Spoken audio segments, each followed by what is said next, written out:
What's going on, YouTube? Thank you for tuning in to another episode of Welcome to Texas Podcast. Thank you for all the new subscribers, all the comments, all the likes.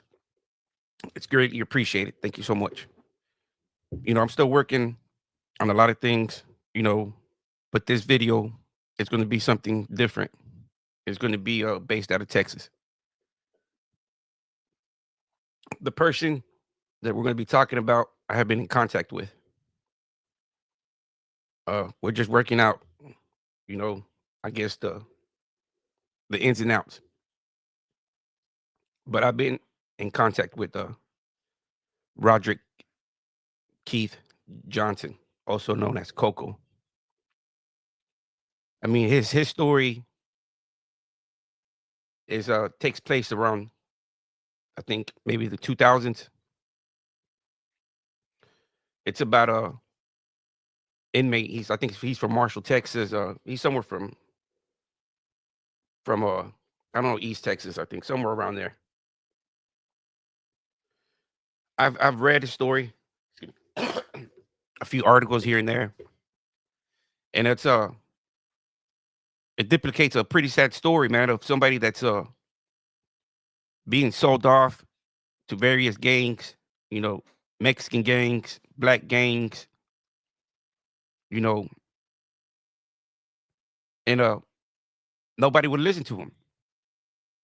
He was getting sold for $100. Having to perform acts for $5 to $10. That's if you put it in commissary money back then. I think the soups were 25 cents back then in around 2000s. Uh, so about 20 soups, 40 soups. Well, hey, somebody was getting their money's worth out of Coco. And it's a sad story, man. But I've been in contact with them, and I've been seeing that a lot of people are intrigued with that booty bandit stuff, and so that's why this story is very intriguing as well. And let's get into it. This is a civil action suit, against the TDC department. You got wardens, you got assistant wardens, you got administrative committees, you know, and all kinds of John Does. And uh, it says the preliminary statement: Roderick Johnson, a black prisoner in custody of the Texas Department of Criminal Justice, begins this suit for violation of his rights under the 8th and 14th Amendments of the United States Constitution. For 18 months, from September 2000 to April 2002, Mr. Johnson was subjected to a system of gang-run sexual slavery at the James R. Unit in Iowa Park, Texas. Gang members routinely bought and sold Mr. Johnson and raped and degraded him on a virtually daily basis and threatened him with death if he resisted. Prison officials at the R-Red unit were aware of his flight but refused to conduct any meaningful investigation of his complaints and refused his repeated pleas to be housed in safekeeping. They made clear by words and deeds that they took sadistic pleasure in his victim in him being the victim. They repeatedly insisted that because he is black, Mr. Johnson should either be able to fight him off or he should be able to accept his assaults.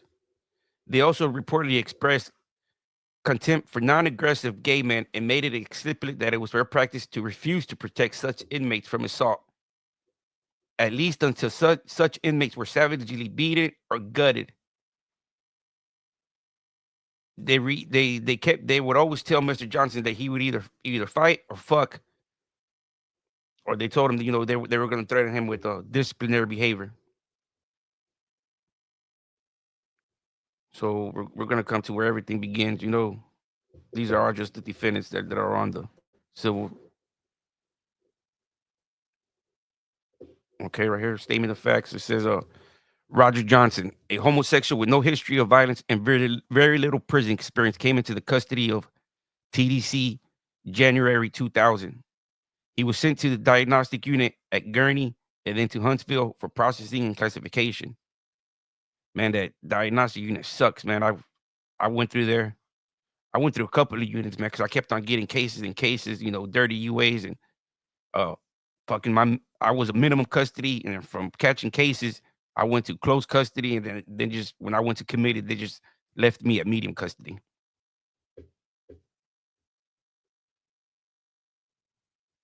That diagnostic unit, man, it's fucking. I remember going to a little. It's a fucking little shower, maybe like 50 heads, and they got 200 motherfuckers in there.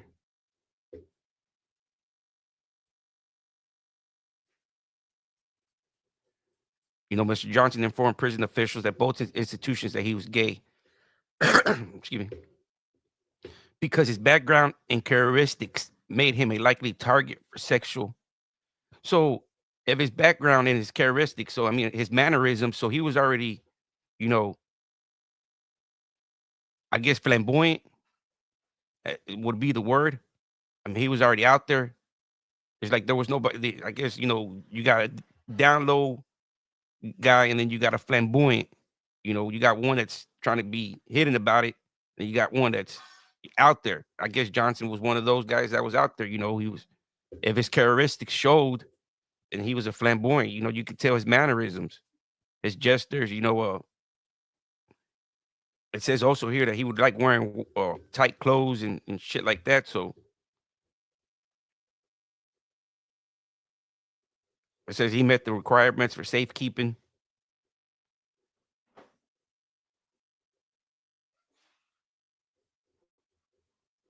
and the classification. He let him know he was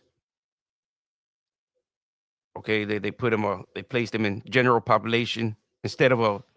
After knowing that the classification committee meeting, knowing that he was gay, his mannerisms, he met the requirements to be safekeeping. They ignored all that, and they said we don't protect punks on this farm. You know, which is that sounds right. Texas don't play. So like, it's like you're gonna go out there and handle your own and leave it as that.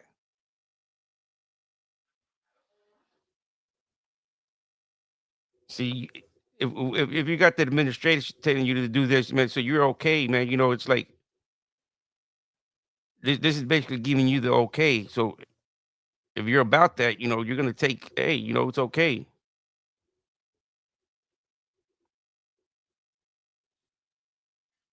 At the initial classification, they placed him in general population building 8. Immediately, he began getting raped by the predatory inmates. You know, they gave him the name COCO. They started giving him referring to him as a she or as a her. COCO, she or her. Prison gang members and general population soon asserted ownership. Hey, this is my property. This is my white tee. This is my gym shorts. Uh, the gangster disciples was the first ones to officially own him. In early October 2000, a gangster disciple, Andrew Hernandez, forced Mr. Johnson into a cell and raped him. Afterwards, other gang members congratulated Hernandez for his conquest of Mr. Johnson. Yeah, I don't know. This gangster disciple. I don't know. I don't know their politics. You know, but there's other gangs that did this to this guy. He let the sergeant know he was scared of his life. He let the sergeant. He was letting the sergeants know that he had been raped and he was feared for his life. He asked for medical attention, and medical attention was only available in emergency cases. That I guess they didn't consider him being raped and feared for his life because he was gay. They didn't consider it an emergency, so they said, "Hey, you're just crying wolf." They didn't even investigate or do anything to protect his future harm. After Johnson reported the rape to Williams and I guess the higher rank, Hernandez continues to rape and sexually abuse Mr. Johnson every day until mid-November. Hernandez also forced Johnson to clean his cell, make his bed, and cook his food. Hernandez told Mr. Johnson that if he did not submit, Hernandez would have him killed. In mid-November 2000, Hernandez began sharing Mr. Johnson with his friends and forcing Mr. Johnson to perform sex acts for them. During this time, gang members badly beat another sex slave they called Buttons, for refusing to submit to forced sex. Hernandez made it clear to Mr. Johnson that the same would happen to him if he resisted the role as a sex slave. And so these guys were bad, man. And this is early 2000. But in some prisons, this must have been like close custody, medium custody. Uh, I don't know, man. Like I didn't really see it that open. Like in December 2000, Hernandez stole Mr. Johnson's radio, fan, shoes, and $30 in commissary from his cell. So he took basically everything the man had, man. He took his radio, his fan, his shoes, all commissary bought, and $30 worth of commissary. He reported the theft. They insulted him, and they told him, "Go get your property back." I mean, that's the thing you do, man. Why you gotta go tell? Go see. Back then, they had when I went to prison in 2001, they still had canned foods. Canned foods. Jack Mac, refried beans. Uh, One of my old school homeboys told me the best ones were refried beans. Because they held there was no air in them. They were really compact. So when Mr. Johnson asked Hernandez to return the property, Hernandez assaulted him, bruising his face, fucked him up, went in there, say, "Let me get my stuff back." "Nah, man, you're not getting none of this shit back." Whooped him. They put him in a segregation, lockup for 9 days next door to his attacker. They both went to lockup. I guess instead of saying, "I'm over there getting my shit," they said it was a mutual combat. He signed off on the life endangerment. So they should have put him in safekeeping, after that. He's telling them, "Hey, I'm getting raped and all that. I'm getting hogged and, I'm paying extortion and I'm paying all this is going on. How come you ain't moving me yet?"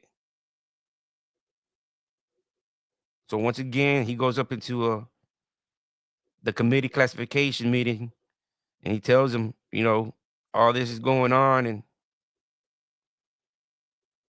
the initial classifiers are not concerned of the present, ignoring the obvious risks, the harm, and it denied Mr. Johnson's request for safekeeping and sent him back to general population.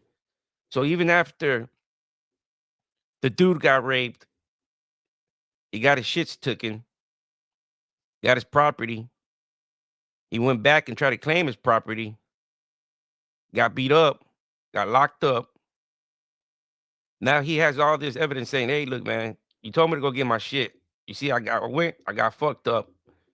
I'm asking for safekeeping." And they're still at the committee ignoring his safekeeping and send him back to general population. So they're like, "Okay, we seen all this shit happen to you, but you know what? We don't give a fuck, and we're sending you back to the wolves."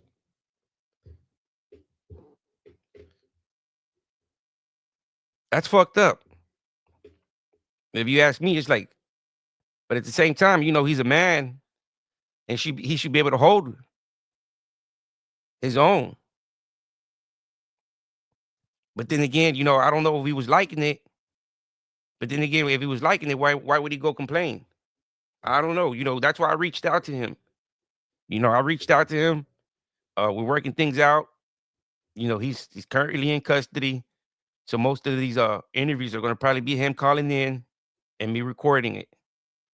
Uh, so but it's good, man, because I mean he got to it's a good story, it's a administration corruption, he got to the black and white, uh, the scene routine paperwork, you know, and it's they're moving him to another pod, basically moving him to another block. So they moved him. I think he was in 9 blocks, so now they're moving him. They're back to 8 block.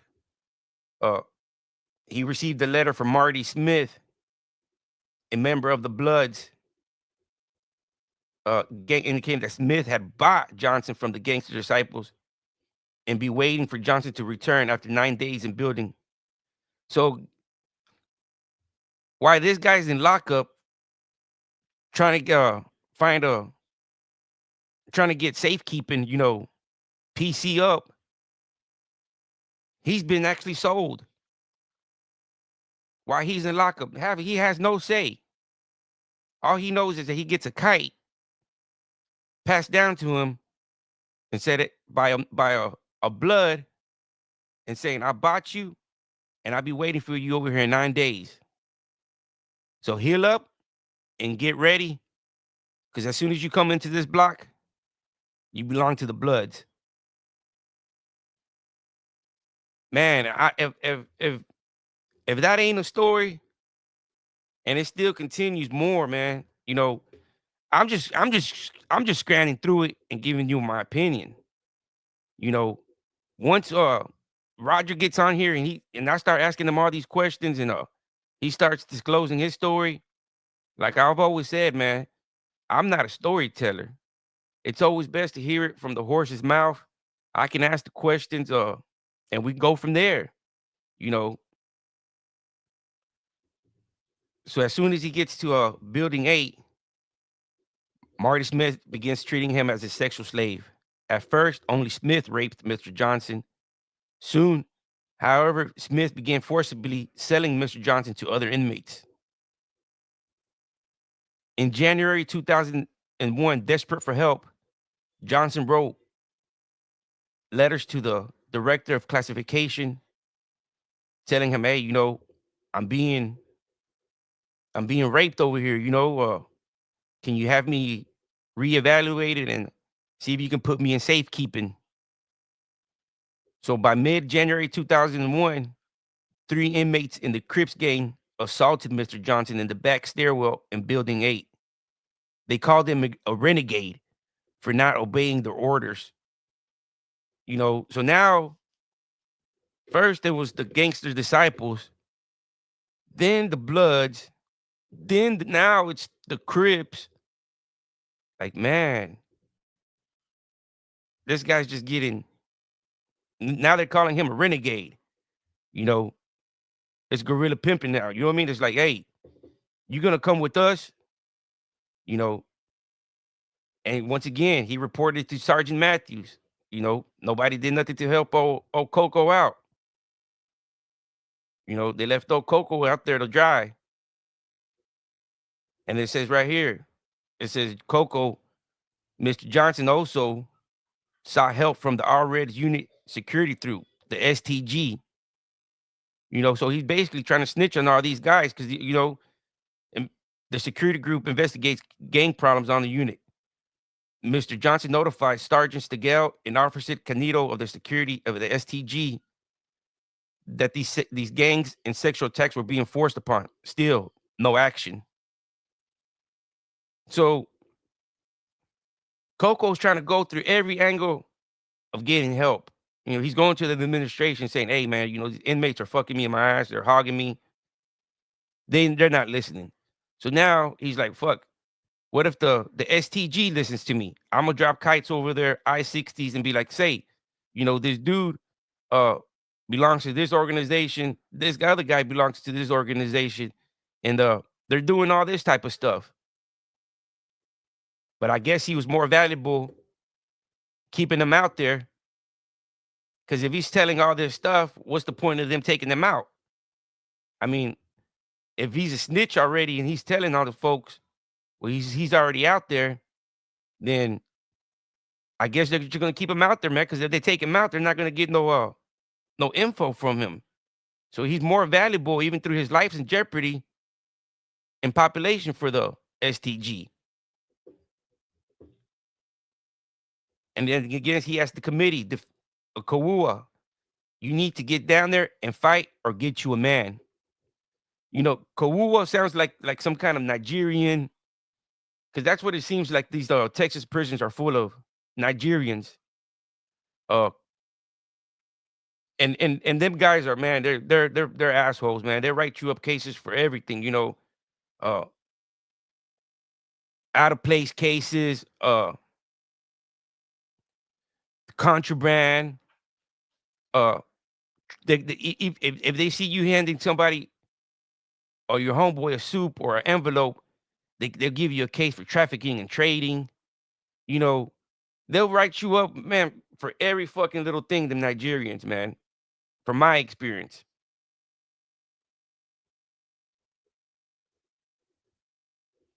And once again, this is like the second time.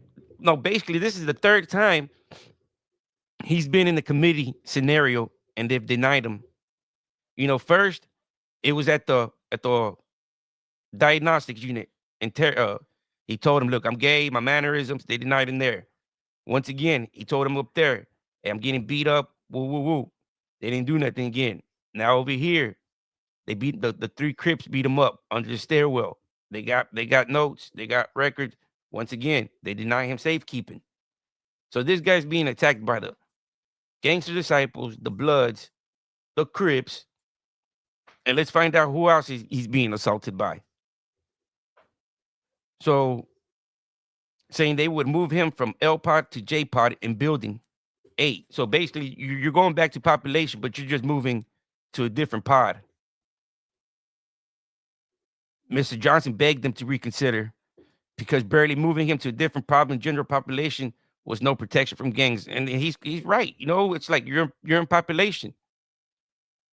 There's no you're gonna have homeboys on each block or each dorm.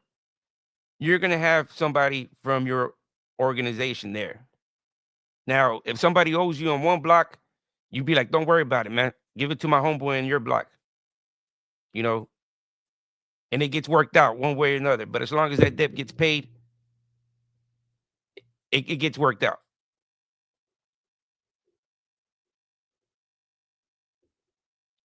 So so they told him, hey, the committee, either lieutenant rank, told COCO, if you don't get your ass up, we're gonna hog tie you and we're gonna drag you up in there and we're gonna return you to building 8. Because that's what they would do, man. They would hog tie you and drag your ass up in there. So on February 14th, Valentine's Day, uh, once again, he wrote to the telling him his forced acts and requesting safekeeping. So now, at this time, members of the Bloods, the Crips, and the Mexican Mafia were all assaulting Mr. Johnson. Another committee meeting was held, you know, since he's bringing all these allegations now he's bringing, some heavyweights. But I don't think it was them. I think it was the people that were under them.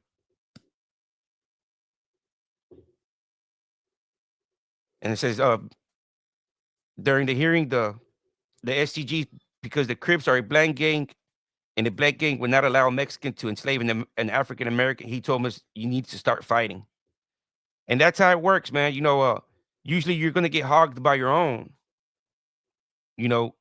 And then since Coco is going in there and saying that the Mexicans are hogging him, the STG guard knows better. They'd be like, hey, if anybody's going to be hogging Johnson, it's going to be the blacks, not the Mexicans. But the Mexicans carry weight. These guys, just by their name right there.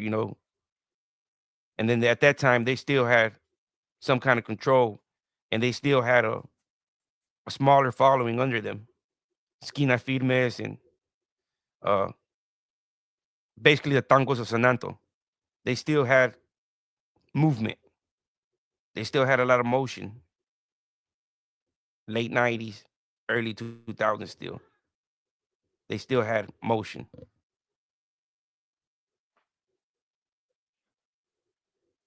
He goes, you need the classifications officers start telling him you need to start fighting. And he says, Mr. Johnson asked if he was required to fight to save himself. I don't care if you fight as long as you don't use a weapon. There's no reason why black punks can't fight and survive in population if they don't want to fuck. So you got the committee right there telling him, I don't see how you being a black punk can't fight and survive in general population. Go out there and fight. As long as you don't use a weapon, you ain't gonna get in trouble. This is 2000. You know, so he went from and then from February he went another classification. He went from minimum custody status and moved him to general population 7 to general building 7. And once again, gang activity was rampant in building 7. Inmates who were young, handicapped, homosexual, or perceived as weak were quickly preyed upon by gang members. Yep. Marty Smith, the blood. This is the guy that sent him the kite and said, hey, I own you. You belong to me.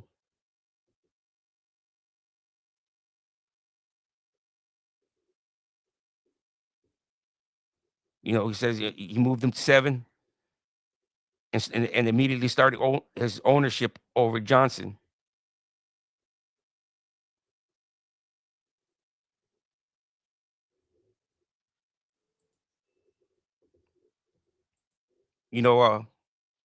This is going to be part 1, because it's kind of too big to be going, man, because it's, we're going to leave this right here and we're going to upload this one.